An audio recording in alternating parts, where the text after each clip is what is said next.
પરથી હારા છે તમને આશરો દીધો કે અમે ક્યાં જાય આવી રીતે આટલા જુલમ ન કરો તમારી માથે જરા કુદરત વાળાનો ખોફ રાખો આટલા દુખી અમે કેટલા થઈ।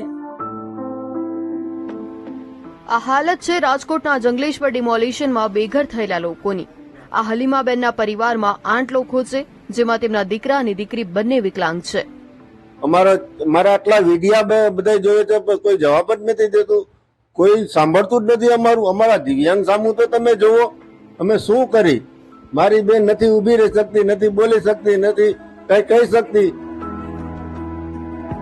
તો બીજા પરિવારમાં ગુલામ અહેમદભાઈએ કહ્યું કે હું વિકલાંગ છું, મારી વાઈફ વિકલાંગ છે અને મારો ભાઈ છે એ એક હાથે એનું ફેલ છે, એનું એક્સિડન્ટમાં ફેલ થઈ ગયો તો અમે બધા પીડગ્રસ્ત છીએ અને અમારું આમાં ઘર લઈ લીધું આ લોકોએ અને 2 ભાઈ વચારે એક ક્વાર્ટર દીધું છે અને ઈ ક્વાર્ટરની ચાવી અમને દીધી નથી। ગુલામ અહેમદભાઈને એ લોકો પરિવાર આખો વિડિયો જોવા માટે ડાઉનલોડ કરો દિવ્ય ભાસ્કર એપ।